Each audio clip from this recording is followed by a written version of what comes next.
Queridos, vamos dar sequência à série de exposições em 1 João, primeira carta do apóstolo João. Hoje nós vamos considerar apenas o versículo 22 do capítulo 3. Eu até tentei considerar o 23 e o 24, mas ia ficar muito longa a mensagem. Então, hoje nós consideraremos apenas o verso 22 do capítulo 3. E no nosso próximo encontro, nós consideraremos os versos 23 e 24, encerrando o capítulo 3. Mas a exposição continua com a graça de Deus até o final da carta. Então, abra a palavra do Senhor em 1 João, capítulo 3, versículo 22. Fique com a Bíblia aí no seu colo, aberta, que a gente vai circular em alguns textos e você vai me acompanhando, por favor. Todos nós já ouvimos falar na história do Aladim e o gênio da lâmpada. Especialmente, claro, pelo filme da Disney. Mas, na verdade, este é um conto muito mais antigo. Inclusive, já tiveram filmes, para quem é mais velho sabe que já tiveram filmes de Aladim e a Lâmpada Mágica bem antes da Disney lançar o filme dela. Muito provavelmente, esse conto é bastante antigo. Eu digo provavelmente porque eu pesquisei, há uma discussão, mas parece que ele é do século XI ou XII e faz parte da coletânea de contos árabes As Mil e Uma Noites. A título de curiosidade, na história original, o Aladim é chinês. E ele não é órfão, ele tem família. E o gênio, como muitos de nós devem estar acostumados a ouvir, ele não concede apenas 3 desejos, não há limite para quantos desejos ele pode conceder. E a história, como naturalmente originalmente, a história original é mais sangrenta do que o desenho da Disney. De qualquer forma, o desenho é o suficiente para a ilustração que eu gostaria de fazer nesta noite. A história em si do Aladim, se você nunca ouviu, que é muito difícil, mas eu vou lhe contar bem resumidamente. A história em si é mais ou menos assim. Um jovem pobre recebe a proposta de um feiticeiro para que, por um alto preço, entre numa caverna para pegar uma lâmpada antiga e entregá-la ao feiticeiro que o contratou. Dentro desta caverna acontece uma reviravolta e o Aladim acaba preso dentro da caverna com a suja e velha lâmpada. Ele tem um ímpeto de limpá-la e quando limpa, algo extraordinário acontece. Aparece o gênio da lâmpada. Esse gênio é um ser mágico dotado de poderes extraordinários, capazes de conceder 3 desejos ao portador da lâmpada. A partir desse achado, a história vai mostrar que Aladim vai realizando seus desejos e um embate dele com o feiticeiro que contratou ele. Essa história é interessante para ilustrar a passagem que hoje nós vamos considerar. Pois muitos creem em Deus e tratam Deus como um verdadeiro gênio da lâmpada. Ou seja, como se Deus tivesse o dever de satisfazer os desejos de seus mestres. Não é isso que vemos em igrejas que defendem a teologia da prosperidade, que afirma que pelo fato de você ser cristão, Deus é obrigado a lhe conceder, entre aspas, Deus irá com certeza lhe conceder vitórias materiais e imateriais almejadas. Basta você ser um dizimista fiel, participar da igreja, o Senhor vai, sem opção de pensar e decidir, Ele vai conceder tudo que você precisa e que você almeja. Muitos são enganados por esse Deus que parece o gênio da lâmpada. Esse Deus prometido, que não é Deus, que parece o gênio da lâmpada. Não é também essa prática de alguns pastores pentecostais e neopentecostais que adoram dizer, eis que te digo, ou eu determino, ou eu declaro, ou eu profetizo, como se ele fosse o verdadeiro mestre e não Deus que definisse todas as coisas. Eu declaro que isso vai acontecer dessa forma. Eu profetizo que você vai ter sucesso. Eu declaro que você vai ser curado. Eu, o mestre, o pastor humano, é quem diz o que Deus faz ou deixa de fazer nesses casos. João vai nos mostrar, no versículo que vamos considerar hoje, o quão distante é a realidade do único e verdadeiro Deus desta visão deturpada. E é isso que eu gostaria de considerar com os irmãos nessa noite. Vamos ler o texto que está em 1 João, capítulo 3, versículo 22. Diz assim a palavra do Senhor: e recebemos dele tudo o que pedimos, porque obedecemos aos seus mandamentos e fazemos o que lhe agrada. Vamos orar. Pai, nos ensina, Senhor, por meio da tua palavra.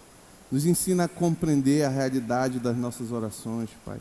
Nos ensina a compreender a realidade de quem tu és, Pai, e a sempre buscar fazer a tua vontade, Senhor. É o que eu te peço em nome de Jesus, amém. Eu vou introduzir o contexto, como eu costumo fazer, toda a mensagem. Em meio a falsos mestres que circulavam a região as igrejas da Ásia, João escreve essa carta para capacitar a igreja a reconhecer quem de fato é um crente, quem de fato é um verdadeiro mestre e possui comunhão com a igreja de Cristo e quem não possui. E João apresenta, como eu tenho repetido, e é muito importante, se você sair daqui com esses dois conceitos no final de toda a exposição do livro, já vai ser uma boa vitória. Os dois fatores distintivos do verdadeiro cristão contra os falsos cristãos. Quais são? O verdadeiro cristão obedece a Deus, obedece os mandamentos do Senhor, como diz lá em 1 João capítulo 2, verso 3, e ama o próximo, como 1 João 2, versos 9 a 10. No intuito de ensinar a igreja a reconhecer quem são os falsos cristãos ou os falsos mestres, nós vimos aqui duas exposições nos versos 3, capítulo 3, versos 7 a 10, onde João diz uma dura mensagem sobre a filiação espiritual dos homens. Nós consideramos esse texto aqui. E a conclusão está lá no versículo 10 do capítulo 3. Olha como João tenta ensinar o que a igreja deve observar naquele que se diz cristão para saber se são verdadeiramente ou não. Isso aqui ele está concluindo o raciocínio ali, no verso 10 do capítulo 3.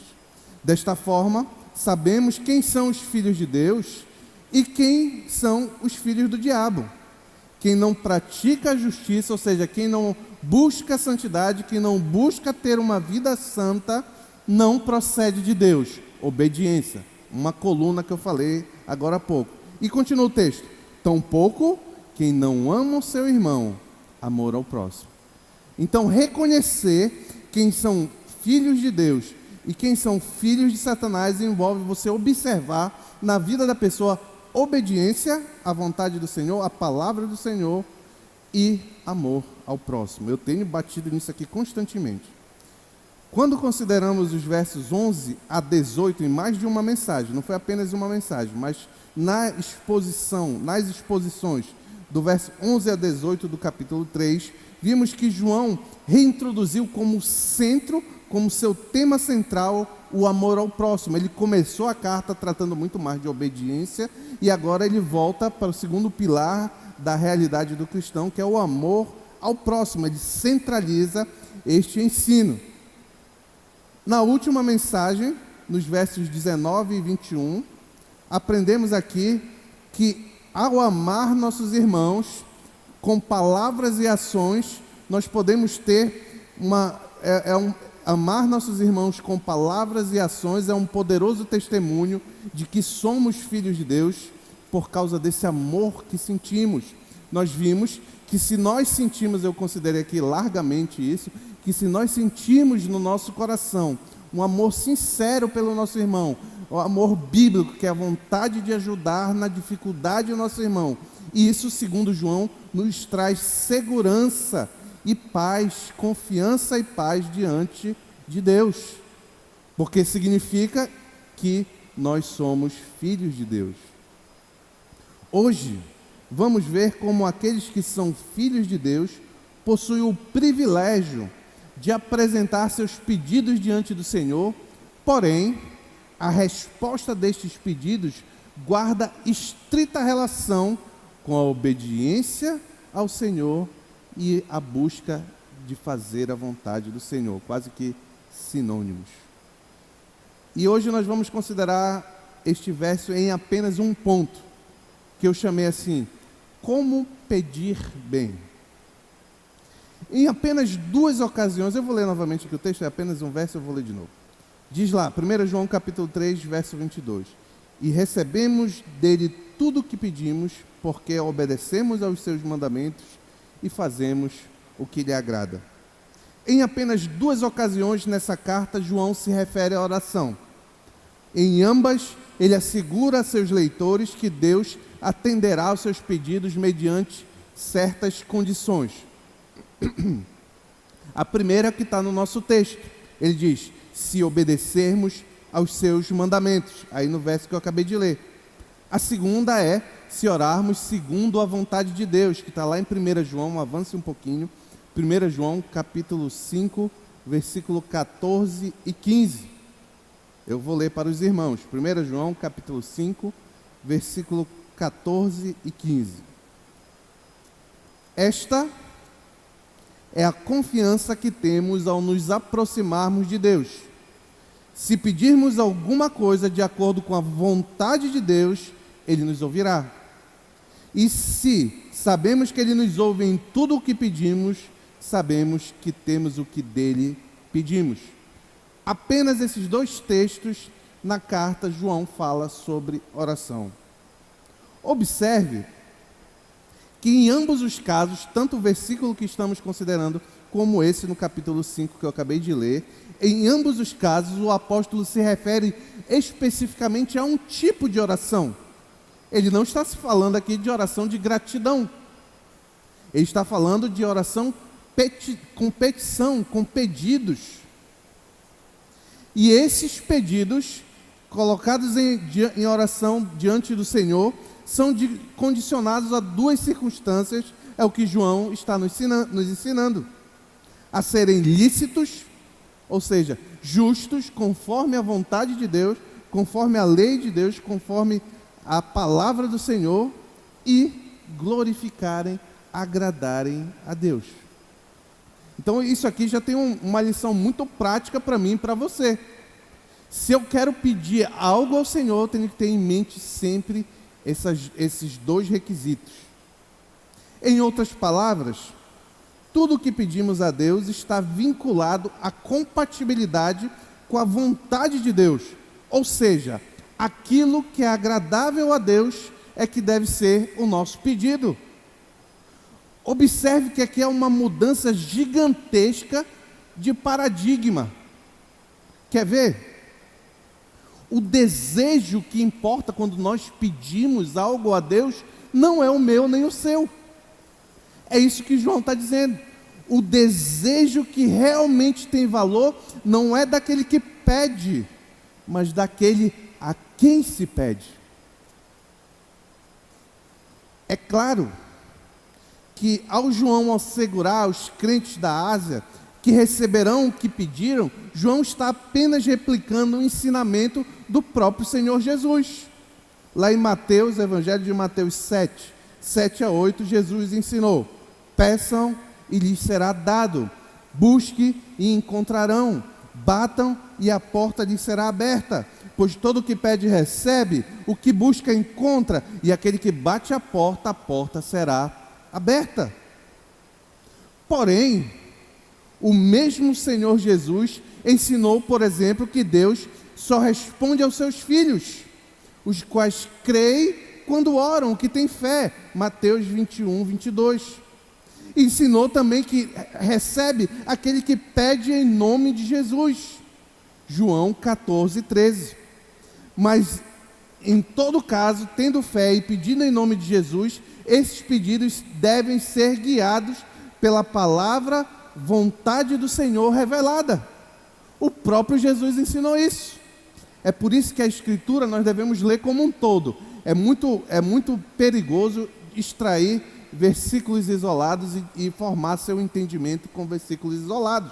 Porque o mesmo Jesus que disse, pede que lhe será dado, ele disse, lá em João capítulo 15, versículos 7 e 8, Evangelho de João, se vocês permanecerem em mim, e as minhas palavras permanecerem em vocês, pedirão o que quiserem, e lhes será concedido. Nota como trouxe uma outra característica que muda completamente. Se você sai com a mente, pede o que você quiser que vai ser concedido, você vai sair enganado. Não é que Jesus está enganando ninguém, não. É porque você tem que ouvir todos os ensinos para concluir. Cada verso é dado em um contexto. E aqui Jesus está deixando isso bem claro. Se vocês permanecerem em mim, e as minhas palavras, ou seja, a minha vontade em vocês, pedirão o que quiserem e lhes será concedido. A ordem dos fatores importa aqui. No nosso verso, olha como João mostra que a ordem importa. Nós recebemos dele tudo o que pedimos, porque obedecemos os seus mandamentos e fazemos o que lhe agrada. Não é o contrário. Não é eu faço o que agrada a Deus, não é para receber, eu faço o que agrada a Deus, eu faço a vontade de Deus. Você não está barganhando com Deus. O que João está ensinando é porque a pessoa tem uma vida prática de obedecer a Deus, de cumprir os mandamentos, de buscar a vontade do Senhor. Então, quando ele está em consonância com a vontade do Senhor, ele pede e é concedido. Não é, eu estou querendo me mudar, já sei, até o Senhor responder essa oração, eu vou obedecer, eu vou fazer isso, eu vou fazer aquilo, eu vou mudar de vida. Aí depois eu mudo.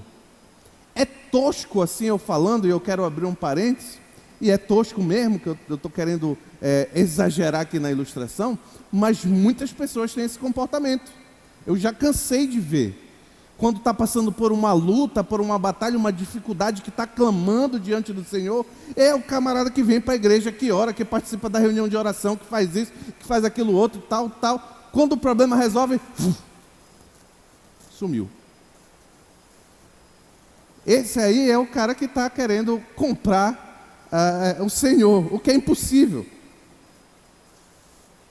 O ensino geral das Escrituras nos mostra que Deus atende as orações daqueles que se agradam nele, que buscam fazer aquilo que é agradável a Deus e se agradam nele, como o salmista Davi ensina no Salmo 37, versículo 4 e 5. Olha o que o salmista diz: deleite-se no Senhor, e ele atenderá aos desejos do seu coração.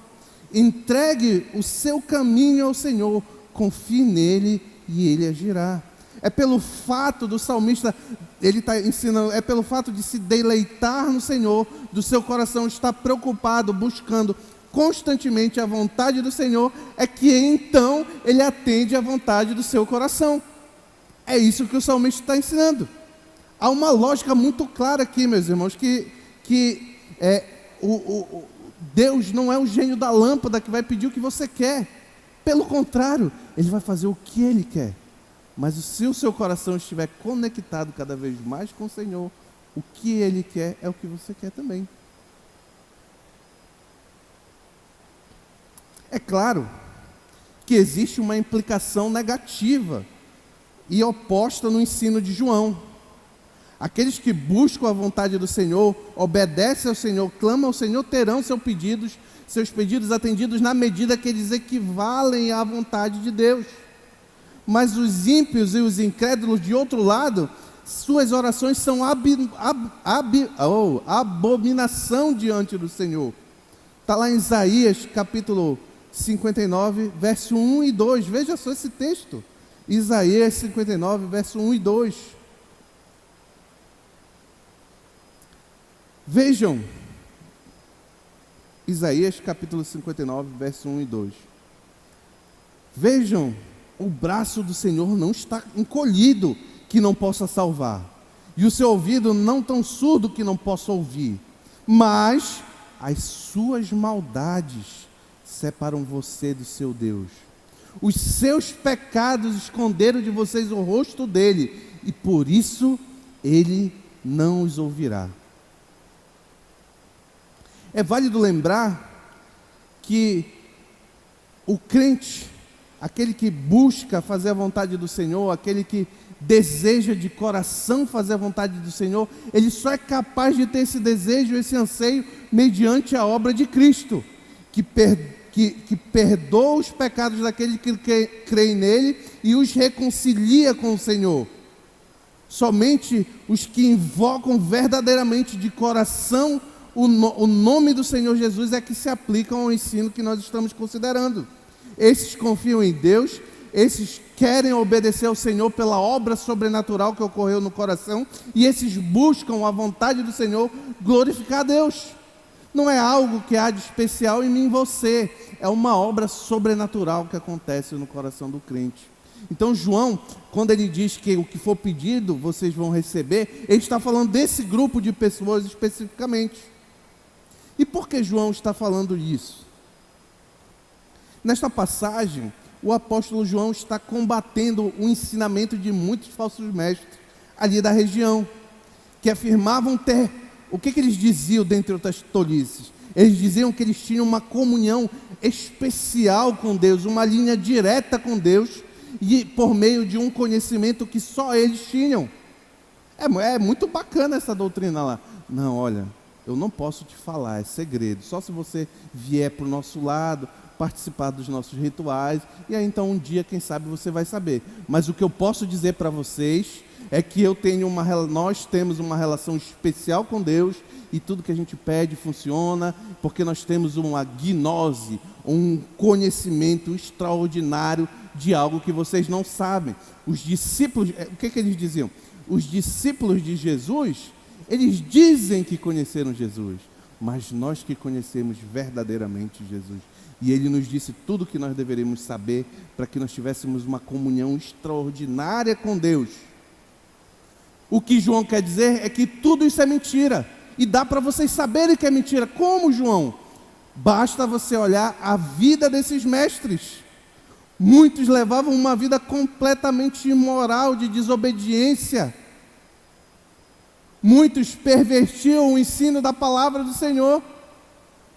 Então o que João está dizendo, olha, a oração é respondida de quem obedece e busca a vontade do Senhor. Não desses que dizem que tem comunhão com Deus, mas olha a vida imoral que levam. Esse texto tem inúmeras aplicações para mim e para você. Vamos lentamente passar por elas. Primeiro, não existe espiritualidade sem vida prática. Vou repetir que isso é muito importante. Não existe espiritualidade sem vida prática. Uma vida piedosa, por assim dizer, é aquela que a nossa forma de viver reflete o entendimento das doutrinas cristãs. A prática diária da forma como eu vivo reflete o que diz a palavra do Senhor. Isso é a verdadeira espiritualidade. Então, você quer saber se alguém é espiritual? Não fique esperando decretos, mandamentos maravilhosos, nem oratória especial. Veja se a vida prática do camarada corresponde ao que ele ensina. No casamento, nós falamos aqui constantemente disso. Olha, meus irmãos, um dia eu já falei, vou falar de novo. Eu fui assistir uma palestra sobre casamento. O camarada falou, papai, sabe, é muito mais do que eu. Falou muita coisa lá bacana e tal. Aí no final eu tive uma curiosidade. Eu fui perguntar para um conhecido, né? Mas e a esposa dele? Eu não vi ele falar dela. Ah, ele é divorciado. Não tem o menor cabimento. Como é que o cara vai falar de casamento? Olha o que eu vou dizer aqui. Eu não estou dizendo que você precisa ter uma experiência para ensinar a palavra do Senhor. Por exemplo, eu não tinha filha, até minha filha tem 1 ano e pouco, mas eu tratava com jovens. Alguém poderia dizer, não, ele não pode tratar com jovem porque ele não tem filho. Não é isso que eu estou dizendo. O que eu estou dizendo é que é a questão da incompatibilidade. Eu não posso ser um defensor do casamento e ao mesmo tempo ser divorciado. É contraditoriedade. E isso serve para todas as áreas da vida. Você quer ser espiritual? Você quer ser cada vez mais santo? Pois dê testemunho no seu casamento, dê testemunho no seu trabalho, seja o melhor profissional do seu trabalho. Seja aquele que chega no horário, que obedece às ordens, que se empenha para fazer sempre mais e melhor.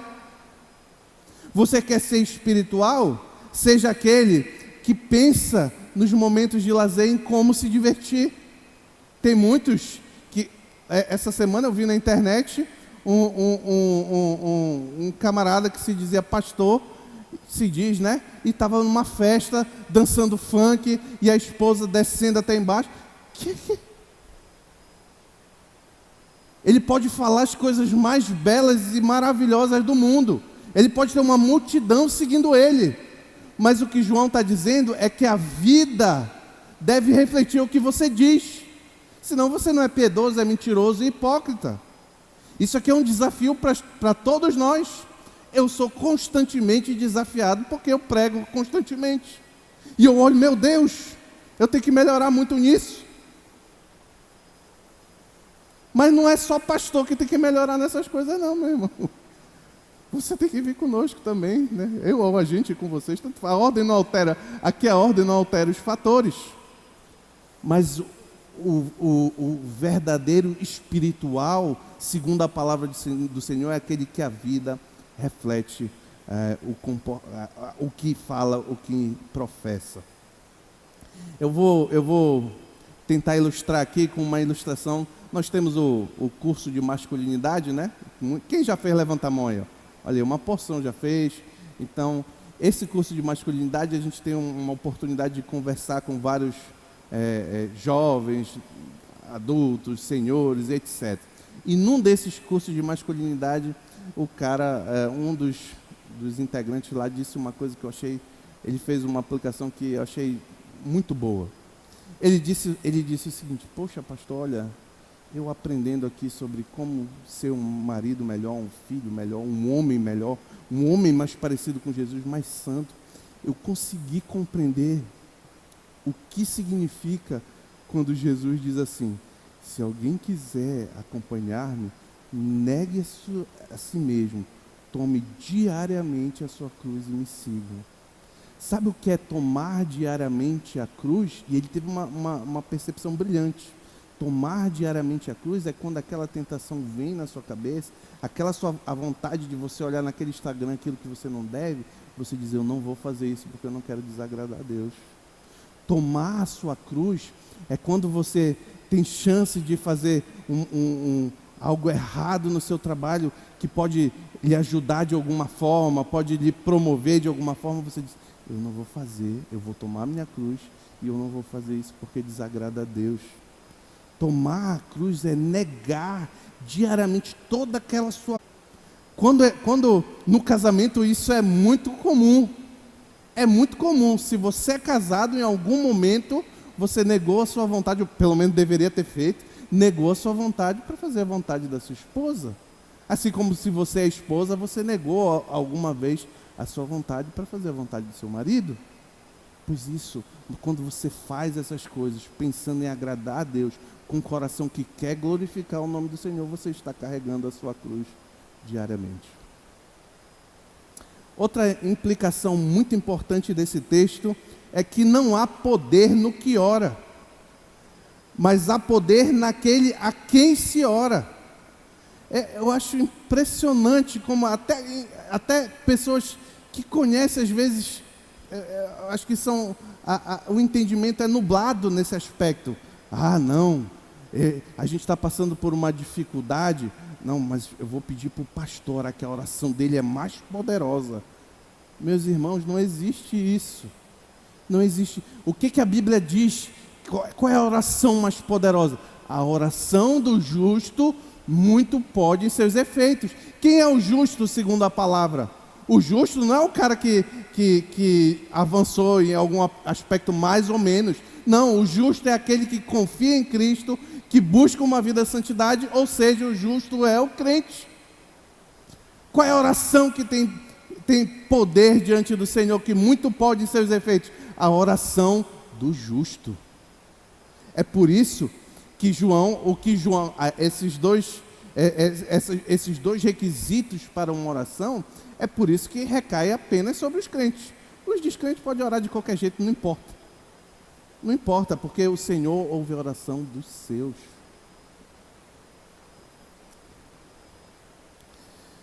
Desconfie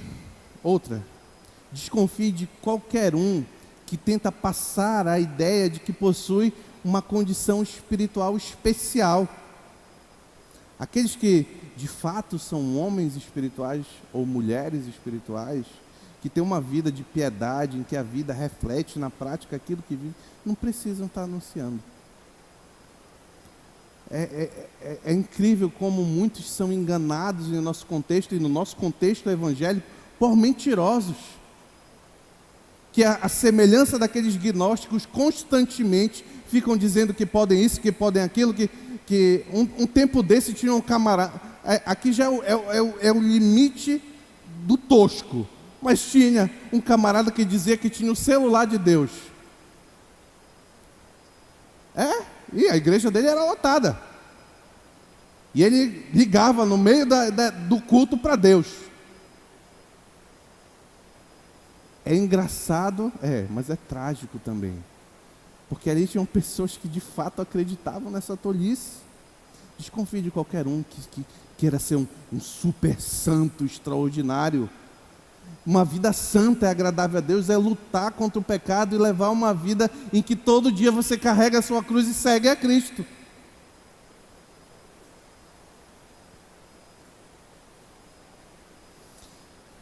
O ponto central, aqui é outra aplicação, que João está dizendo é que o êxito da oração é um exercício, eu vou explicar melhor, mas é preciso eu estabelecer o conceito. O êxito da oração é um exercício de convergência para a vontade do Senhor. Deixa eu explicar isso aqui, como é que funciona. O Senhor tem a sua vontade revelada nas Escrituras, Ele ensinou para a gente o que Ele quer, como Ele quer, o que Ele gosta. Na medida que a minha vontade, a sua vontade, vai se aproximando do desejo do Senhor, que o seu desejo é o mesmo do Senhor, nesta medida é que Ele concede os seus pedidos. Por isso que ninguém pode pedir, por exemplo, Senhor, me ajuda a adulterar. Não faz nenhum sentido, que é o completo oposto da palavra. Senhor, me ajuda que a minha mulher não descubra o que eu estou fazendo. Isso é ridículo. É ridículo quando nós clamamos qualquer coisa ao Senhor que nós sabemos claramente que é contra a vontade dEle. Você pode até se livrar da sua mulher descobrir, mas quem está lhe livrando é Satanás, não é Deus não.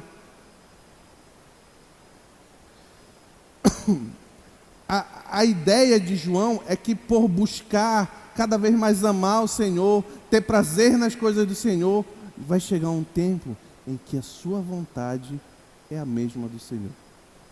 E aí, quando chegar isso, então você pode pedir o que for, que a vontade do Senhor sempre é feita, não é isso?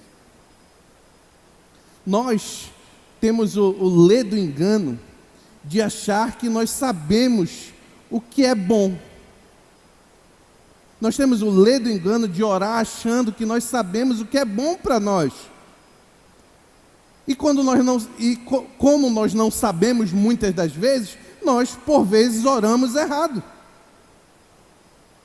Biblicamente, não importa o que queremos, não importa o que nós achamos que seja bom, mas importa o que Deus diz que é bom. Isso é muito claro, todo mundo já experimentou em maior ou menor medida na vida isso aqui. Obrigado, irmão.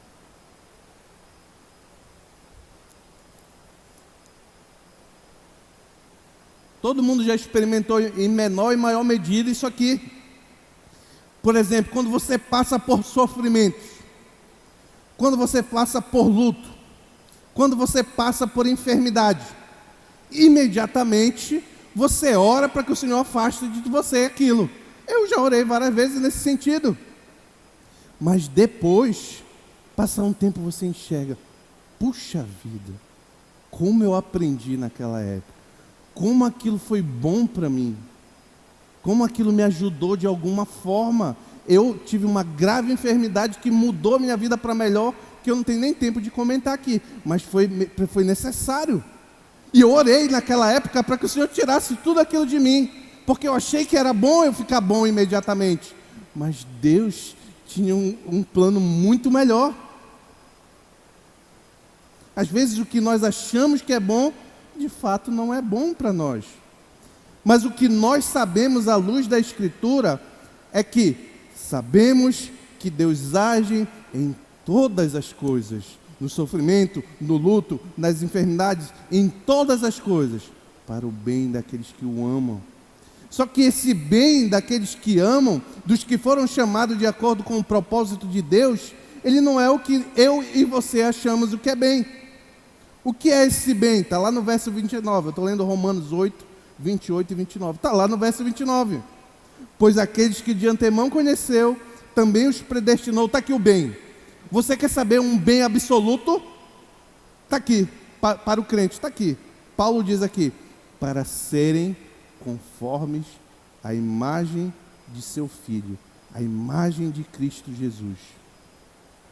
Se você quer pedir algo que agrada ao Senhor, quer só um exemplo, pedir algo que agrada ao Senhor, algo que verdadeiramente é bom para a sua vida, é: Senhor, me ajuda a ser mais parecido com Jesus. O problema porque muitas das nossas orações não são respondidas é porque quase sempre elas são egoístas, por mais lícitas que pareçam.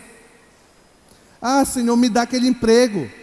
Ah, Senhor, restabelece a minha saúde. Ah, Senhor, me dá um relacionamento assim assado. Mas se nós queremos isso para nossa satisfação pessoal, nós não estamos buscando a vontade do Senhor. Essas coisas todas são boas, mas o coração importa. É você buscar a vontade do Senhor. Ah, Senhor, me dá um emprego. Eu sempre quis trabalhar naquele motel. Não, Senhor, quer buscar a vontade de Deus? Eu prefiro passar fome do que trabalhar no motel. Um local que é destinado ao adultério. Eu estou só usando um exemplo, mas tem vários. Porque nossos pedidos muitas vezes são egoístas, aí não recebe nada, o Senhor não vai responder. Não adianta ler 1 João, olha, está aqui dizendo, que se eu pedir, Ele vai responder, Ele vai conceder meu pedido, não adianta. Olha o que Tiago diz, Tiago capítulo 4, versículo 2 e 3. Vocês cobiçam as coisas, ou seja, vocês querem as coisas, vocês desejam as coisas e não as têm. Matam e invejam, mas não conseguem obter o que desejam. Vocês vivem a lutar e a fazer guerras. Não têm as coisas que vocês desejam porque vocês não pedem. Aí você diz, não, então agora eu já sei. Tudo que eu quero eu vou pedir. Mas aí continua lendo. Quando pedem, não recebem, pois pedem por motivos errados. Qual é o motivo errado? É o egoísmo, para gastar em seus prazeres. Aqui é uma dificuldade que eu penso que é de todo crente. Por que eu penso que é de todo crente? Porque é a minha também. Não que eu seja modelo de nada, mas eu nunca vi alguém que chegou para mim, não passo por isso, não tenho essa dificuldade. Às vezes nós queremos orar, até queremos orar por um irmão, por alguma coisa, aí a gente começa, Senhor, abençoa meu irmão. Daqui a pouco, passou pouco minuto, você já se distrai do seu irmão e já está pedindo para você, Senhor, me dá isso, me dá aquilo, Senhor, me ajuda nisso, ajuda a minha família, ajuda... Eu estou mentindo? É muito difícil se concentrar em clamar pelos outros, por exemplo, ao Senhor. Como Deus nos comanda, orem uns pelos outros. Mas orar por si mesmo é muito fácil. Mas por que às vezes o Deus não concede? Porque é o pedido por motivos errados para gastar com seus prazeres. Pastor, diante de tudo isso aí que o Senhor está falando sobre oração, é muito difícil orar segundo a vontade do Senhor. O que eu devo fazer? O que nós devemos fazer? Tem dois conselhos. O primeiro é que como você pode orar segundo a vontade do Senhor, se você não conhece a vontade do Senhor? É muito difícil. Você teria que ser adivinho.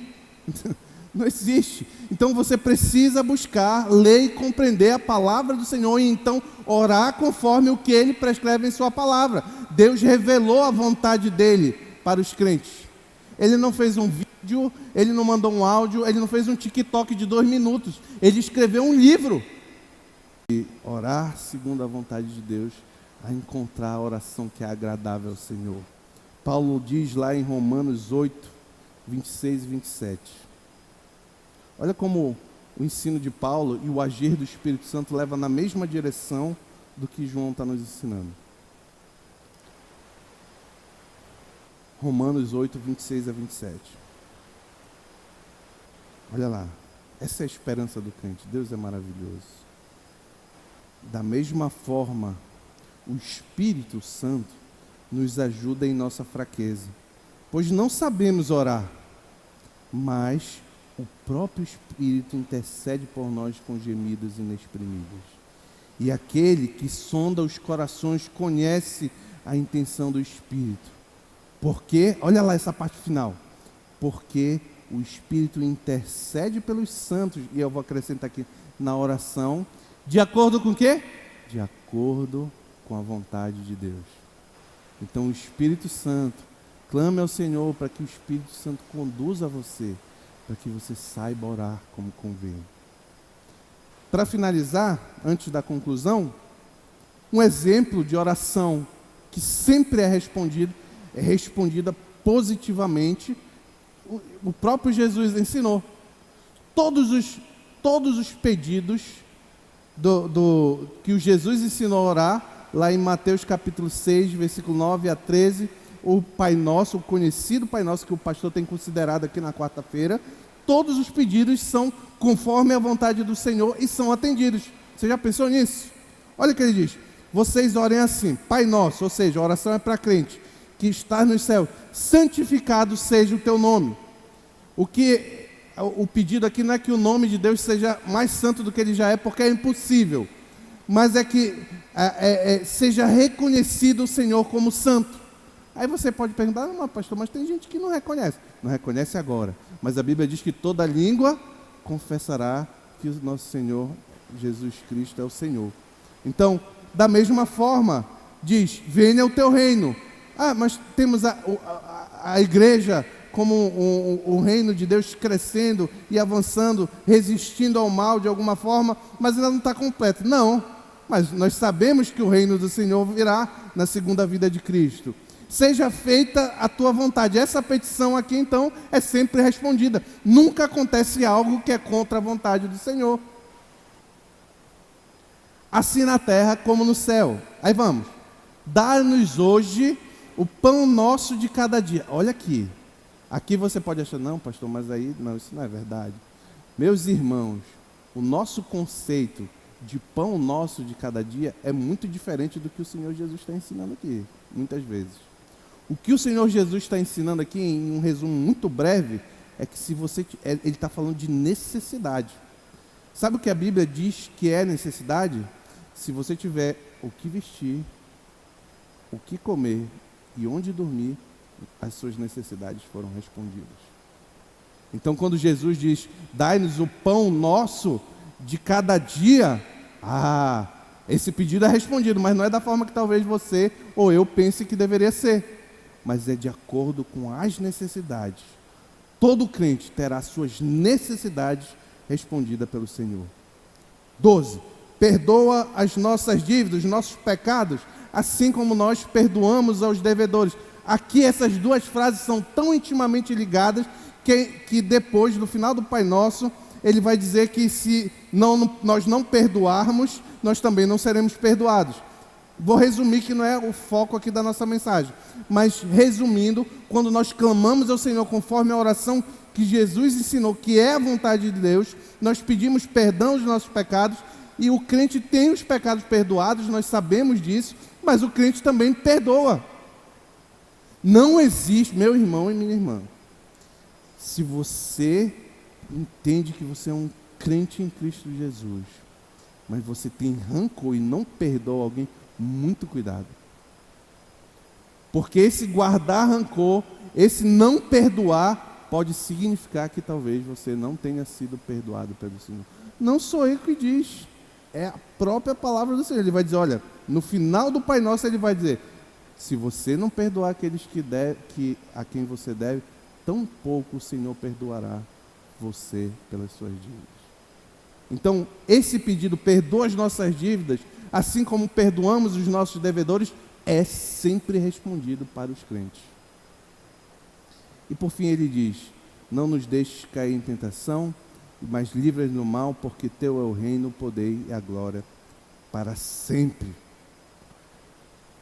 Na história do Aladim, curiosamente, o grande e poderoso gênio da lâmpada é, na verdade, um escravo, sempre fadado a obedecer ao comando de seu mestre, até que um dos mestres desejasse a libertação do gênio, como acontece no filme. Infelizmente, em nosso país, milhões de pessoas que se titulam evangélicos acreditam em um Deus como esse gênio, fraco e submisso aos anseios mais variados dos homens, inclusive em muitas igrejas que se denominam batistas. Esse não é o Deus das Escrituras. Ele é muito diferente. Nós, crentes, é que somos escravos e devemos nos empenhar em fazer o que agrada a Deus. E que nosso desejo seja desejar o que Deus deseja.